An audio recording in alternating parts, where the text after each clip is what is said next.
পরপর দুইবার ব্যর্থ হওয়ার পরে বুঝতে পেরেছি আসলে কিভাবে এই খেলাটা খেলতে হয়।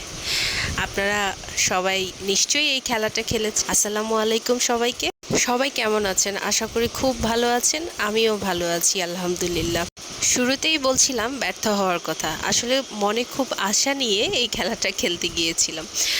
তো যেটা বলছিলাম, এই খেলাটার একটা টেকনিক আছে, সেটা হচ্ছে বক্সের পাশে যেই পুতুলগুলো সবচেয়ে কাছাকাছি অবস্থানে আছে সেই পুতুলগুলোকেই আপনারা সিলেক্ট করবেন। তাহলে দেখবেন খুব সহজেই আপনারা এই খেলাতে জিততে পারছেন।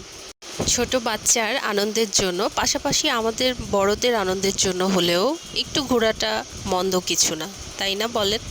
আর সেটা যদি হয় বাসার খুব কাছেই, তাহলে তো আনন্দটা আরও দ্বিগুণ হয়ে যায়। তাই চলে গিয়েছিলাম টোকিও স্কয়ারে, যার একদম টপ ফ্লোরেই আছে বাচ্চাদের জন্য ছোট্ট একটা প্লেগ্রাউন্ড। ছোট্ট বললে ভুল হবে, প্লেগ্রাউন্ডটা বেশ ভালোই বড় ছিল। তো আমরা সবাই মিলে সেখানে চলে গিয়েছিলাম।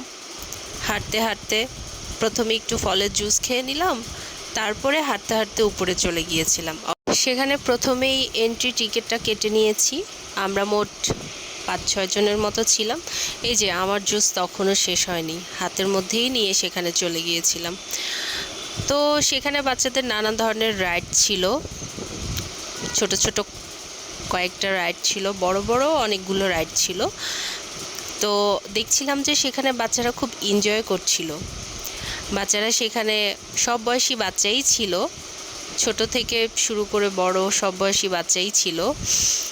তো আমরা সেখানে অনেকক্ষণই ছিলাম, ঘোরাফেরা করলাম, দেখলাম, বিভিন্ন রাইডে উঠালাম বাচ্চাদেরকে, ভালোই লাগতো। তারপর এই তো খেলাধুলা শেষ করানোর পরে আমরা সেখান থেকে বের হয়ে যাচ্ছিলাম, আর বাবুকে বলছিলাম যে টাটা দাও সবাইকে।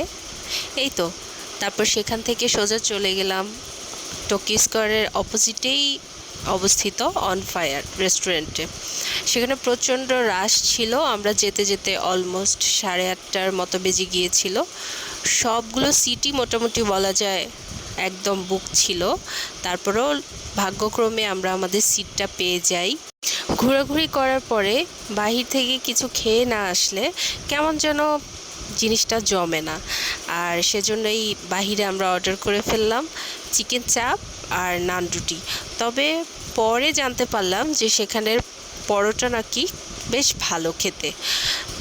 তো এরপরে আমরা আমাদের ডিনারটা সেখানেই সেরে নিলাম। নান রুটিটাও খারাপ ছিল না, এত বড় ছিল যে পুরোটা আসলে শেষ করার মতো অবস্থা ছিল না। অবশেষে বাসার উদ্দেশ্যে রওনা হলাম। বাচ্চাটা খুব খুশি ছিল আলহামদুলিল্লাহ, সেই দিন ওর সময়টা বেশ ভালো কেটেছে। সবাই দোয়া করবেন। আল্লাহ হাফেজ।